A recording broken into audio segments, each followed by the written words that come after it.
Hello दोस्तों, निक्कू देहाती blog YouTube channel में आप सभी भाई बहनों को मेरा नमस्कार। दोस्तों, आज सावन पूर्णिमा की इस मधुर बेला पर सभी भाई बहनों को रक्षाबंधन की शुभकामनाएं। दोस्तों, आज सावन की पूर्णिमा है दोस्तों, और सभी भाई बहन आपस प्रेम में बंधे हुए हैं। दोस्तों, आज रक्षाबंधन का त्यौहार मनाया जाता है।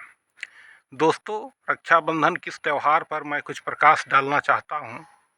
हमारे वैदिक ग्रंथों के अनुसार, लक्ष्मी पुराण, विष्णु पुराण के अनुसार मैं ये बताना चाहता हूँ कि रक्षाबंधन का त्यौहार क्यों मनाया जाता है। दोस्तों, आप लोग बहुत कोई जानते भी होंगे, बहुत कोई नहीं भी जानते होंगे, इसलिए मैं रक्षाबंधन का त्यौहार के बारे आप लोगों से मुखातिब होना चाहता हूँ। दोस्तों, ये रक्षाबंधन का त्यौहार बहुत ही संबंध मधुर करने वाला भाई बहनों का एक त्यौहार है। दोस्तों, ये त्यौहार सतयुग काल से चला आ रहा है। दोस्तों, आप लोग को बताना चाहूँगा कि हमारे इस विश्व में विश्व विजयी एक राजा हुआ करते थे, जिसका नाम राजा बलि था। राजा बलि विष्णु भगवान के अनन्य भक्त थे। दोस्तों, उन्होंने 99 यज्ञ, अश्वमेध यज्ञ पूर्ण कर लिए थे। दोस्तों, अगर 100 यज्ञ उन्होंने शुक्राचार्य गुरु के माध्यम से पूर्ण कर लेते तो जीते जी वे स्वर्ग चले जाते और इंद्र बन जाते। दोस्तों, देवताओं में खलबली मच गई जब वे 99 अश्वमेध यज्ञ खत्म करके 100वें अश्वमेध यज्ञ करने की ठानी और यज्ञ चालू कर रहे थे। उसी वक्त सभी देवताओं में खलबली मच गई। दोस्तों, क्योंकि सभी देवता जानते थे कि अगर 100वां यज्ञ ये पूरा कर लेता है तो जीते जी ये स्वर्ग चला आएगा और इंद्र का आसन मुझे छोड़ना पड़ेगा। इंद्र भयभीत हो गया दोस्तों, और सभी देवता भयभीत हो गए और वे त्राहिमाम करते हुए भगवान विष्णु के समक्ष पहुँचे। दोस्तों, क्षीर सागर और भगवान विष्णु को सभी वस्तु स्थिति की जानकारी उन्होंने कराई। दोस्तों, क्षीर सागर में भगवान विष्णु शयन कर रहे थे। उसी वक्त वे पहुँचे और चिल्लाने लगे, प्रभु हमारी रक्षा करें, हमारी रक्षा करें। प्रभु भगवान विष्णु अपनी निद्रा त्याग कर उठे तो देवताओं से कहने लगे, क्या बात है। तो देवता कहने लगे, प्रभु राजा बलि 100 यज्ञ पूर्ण करने जा रहा है। अगर 100 यज्ञ पूर्ण कर लिया तो हम लोग का इंद्रासन में दैत्यों का शासन हो जाएगा, क्योंकि राजा बलि एक दैत्य थे। दोस्तों, लेकिन वे बहुत ही धर्मात्मा और दानी पुरुष थे, ये जग जाहिर था। भगवान विष्णु कहने लगे, चिंता मत कीजिए, इसका उपाय मैं आप लोग को करके देता हूँ। और उसी समय भगवान विष्णु 52 अंगुल का वामन रूप, ये बौना रूप जिससे हम लोग कहते हैं गांव देहात की भाषा में। दोस्तों, बौना का रूप पकड़ कर वे राजा बलि के पास पहुंच जाते हैं और कहते हैं, राजा बलि मुझे कुछ दान चाहिए। राजा बलि कहते हैं कि मेरा पूरा विश्व है, आप जो भी चाहेंगे आपको दान स्वरूप मिल जाएगा। तो वामन रूपी भगवान विष्णु कहते हैं कि मुझे कुछ नहीं चाहिए, मुझे 3 पैग अपने पैर का 3 पैग मुझे ज़मीन चाहिए। तो राजा बलि जब संकल्प करने के लिए कमंडल उठाते हैं, जल ढारते हैं, उसी समय शुक्राचार्य कहता है कि राजा बलि तुम्हारे साथ छल भी हो सकता है, तुम अभी कोई दान मत करो। तो राजा बलि कहने लगे, मैं दानवीर हूँ और दान करूँगा, मुझे कोई रोक नहीं सकता है, मैं यहाँ के चक्रवर्ती राजा हूँ। आप भी गुरुजी हैं, तो आप ही के द्वारा मैंने शिक्षा प्राप्त किया है, दान करना, पुण्य करना ये बहुत ही अच्छी बात है। इतना सुनकर बालिश की बात शुक्राचार्य भी चुप रह गए और वे कमंडल में सुख रूप बनाकर घुस गए। जिस वक्त कमंडल से जल निकालना चाहते थे बाली, उसी समय वे घुस गए। उस समय वामन रूपी भगवान विष्णु कमंडल के छेद पर जहाँ से पानी गिरता था वहाँ पर अपने कूस की घास वहाँ पर घुसा दिए दोस्तों। इसलिए वहाँ चिल्लाते हुए शुक्राचार्य निकले, क्योंकि कुछ घास से उसकी आँख फूट चुकी थी, एक आँख दोस्तों। इसलिए उस समय से शुक्राचार्य एक आँख का काना भी बन गए दोस्तों, और चिल्लाते हुए वहाँ से चले गए। और वहाँ से जब जल निकलने लगा तो जल में संकल्प करके राजा बलि ने 52 रुपये उस ब्राह्मण को अपनी जरूरत बताने को कहा। तो 52 रुपये भगवान विष्णु 3 पैग अपने पग से जमीन मांगे दोस्तों। तो हम संकल्प लेके उसके बाद 52 रुपये भगवान विष्णु ने अपना विराट रूप स्वरूप उत्पन्न कर लिया दोस्तों। धरती से आकाश तक उनका आकार हो गया, और उन्होंने 3 पग क्या एक ही पग में पूरी पृथ्वी नाप ली दोस्तों। दूसरे पैर पर उन्होंने अपना पग आसमान छू लिया दोस्तों। इस प्रकार आकाश और धरती दोनों वामन के अधीन में हो गए दोस्तों। अब तीसरा पैग वह रखना चाहते थे तो कहाँ रखें? राजा बलि से कहे, राजा बलि आप झूठा निकल गए, आप 3 पग मुझे जमीन नहीं दे सके।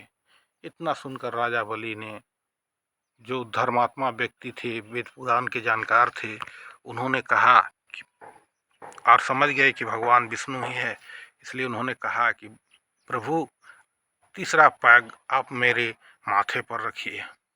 मैंने खुद वचन दिया है, मैंने आकाश भी हार लिया, धरती भी हार लिया, अब मेरा तीसरा पग मेरे सिर पर रख सकते हैं।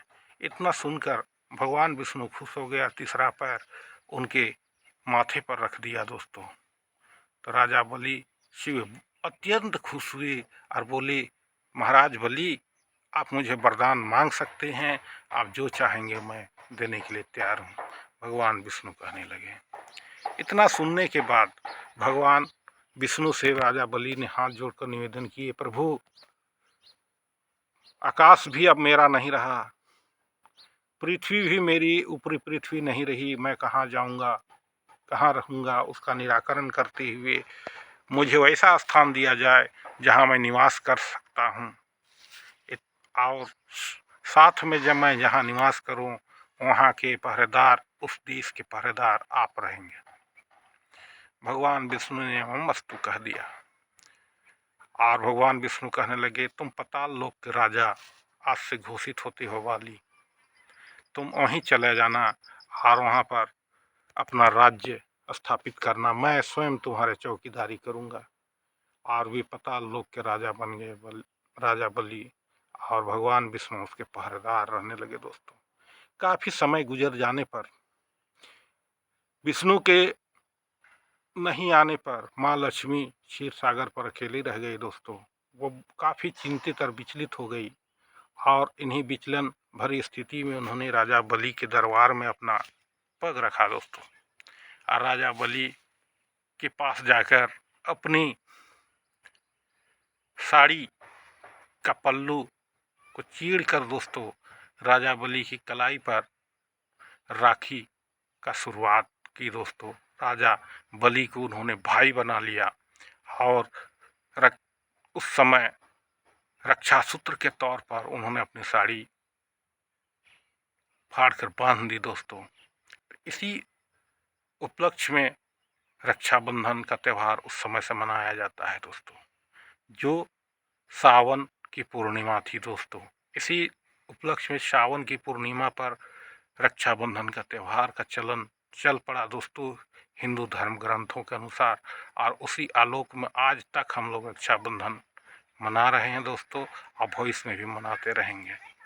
तो उपहार के स्वरूप पर राजा बलि माँ लक्ष्मी से कहने लगे, हे माँ लक्ष्मी, हे मेरी बहन लक्ष्मी, आप सर्व संपन्न हैं, लेकिन मैं आपको क्या दान दूं, आपके पास तो सब कुछ है। इतना सुनकर माँ लक्ष्मी बोली कि हे भाई बलि, तुम मेरे भाई को भाई जो हो, तो मैं तुम्हें एक चीज़ मांगता हूँ कि मेरे पति विष्णु को आप आज़ाद कीजिए, क्योंकि उनके बिना सृष्टि चल नहीं रही है। दूसरी बात, मैं भी अकेली रह जा रही हूँ। इतना सुनकर राजा बलि ने पहरेदार करते हुए भगवान विष्णु को बुलाया और उन्हें दास मुक्त या पहरेदारी से मुक्त कर दिया, आज़ाद कर दिया और माँ लक्ष्मी के साथ भेज दिया दोस्तों। उसी उपलक्ष्य में उसी दिन से हिंदू धर्म ग्रंथों की मान्यताओं के अनुसार सभी भारत के लोग जो वैदिक धर्म को मानते हैं दोस्तों, रक्षाबंधन मनाते हैं। और इस रक्षाबंधन का त्यौहार भाई बहनों का अटूट त्यौहार है दोस्तों। इन अटूट त्योहारों के बीच कुछ कड़ी मैं और जोड़ना चाहता हूँ। जिस समय भगवान श्री कृष्ण ने शिशुपाल का वध किए दोस्तों, चक्र से कुछ उनकी हाथें कट गई, तो सभा में मौजूद द्रौपदी ने अपनी पाट साड़ी चीर कर उनकी उंगली पर रखी, बांध दी दोस्तों। तो भगवान श्री कृष्ण ने कहा कि इनकी एक एक धागा की कीमत मैं अदा करूंगा बहन, और द्रौपदी को उन्होंने अपनी बहन बना ली दोस्तों। और जब चीरहरण हुआ द्रौपदी का, इसलिए भगवान स्वयं प्रकट होकर श्री कृष्ण ने उस चीरहरण में द्रौपदी का साड़ी देकर उन्होंने उसकी मान रखी दोस्तों। उस उपलक्ष्य में भी बहुत कोई मान्यता लेकर चलते हैं। उसके बाद चित्तौड़ की महारानी कर्णावती ने हुमायूं को भेजा आक्रमणकारियों से बचने के लिए। तो हुमायूं एक मुसलमान राजा था दोस्तों, जो बादशाह था दिल्ली का। अपने सैन्य बलों के साथ अपनी बहन कर्णावती की रक्षा के लिए चला गया दोस्तों। कर्णावती चिट्ठी के साथ अपनी दासी के हाथों हुमायूं को पत्र लिखा था कि भाई, मैं चारों तरफ से घिर चुकी हूँ शत्रुओं से, मुझे कोई उपाय नहीं सूझ रहा, आप मेरी रक्षा कर सकते हैं। इतना सुनकर हुमायूं तुरंत युद्ध के लिए कुछ हुआ दोस्तों, और उन्होंने कर्णावती की रक्षा की और चित्तौड़ की रक्षा की दोस्तों। ये भी एक कहानी है। उस समय से राखी का अत्यधिक विस्तार हुआ दोस्तों, राज्यों में, देशों में, और ये रक्षाबंधन बढ़ता चला गया। और हम आज देख सकते हैं, और रक्षाबंधन का त्यौहार हम लोग मना रहे हैं दोस्तों। और इसी के साथ ही मैं आप लोग को पुनः बताना चाहूँगा कि रक्षाबंधन की शुरुआत सतयुग काल से ही माँ लक्ष्मी और राजा बलि के रक्षाबंधन के उपलक्ष्य में शुरुआत हुई दोस्तों। और क्रमिक इसका विकास चलता गया, बढ़ता गया। और ये रक्षाबंधन का त्यौहार हम लोग भाई बहन मिलकर धूमधाम से मनाते हैं सावन की पूर्णिमा में दोस्तों। और भाई की लंबी उम्र की कामना बहनें करती हैं, और ये बहनें हमेशा भाई को रक्षा करने का वचन भी लेती हैं दोस्तों। और एक रक्षाबंधन हमारे देश में नहीं, अब विदेशों में भी धूम मचा रहा है दोस्तों। तो मैं इतना ही कहूँगा, लंबा वीडियो हो रहा है। रक्षाबंधन की अगर जानकारी अच्छा लगा है दोस्तों, तो ज़रूर ही सब्सक्राइब कीजिएगा दोस्तों। नया नया चैनल है, लाइक करना मत भूलिएगा, शेयर करना मत भूलिएगा दोस्तों। निक्कू देहाती ब्लॉग इसके लिए आपके लिए आभारी रहेगा। धन्यवाद। रक्षाबंधन की सबको शुभकामनाएं। इसी के साथ थोड़ा गीत के साथ मैं ये वीडियो अंत करता हूँ दोस्तों। भैया मेरे राखी के बंधन को निभाना, भैया मेरे छोटी बहन को ना भूलाना, भैया मेरे। सभी दोस्तों को रक्षाबंधन के उपलक्ष्य पर, इस सावन की पूर्णिमा के उपलक्ष्य पर सबको धन्यवाद, शुभकामनाएं। रक्षाबंधन सबके लिए मंगलमय हो। धन्यवाद, थैंक यू। और दबा कर सब्सक्राइब करना मत भूलिए दोस्तों।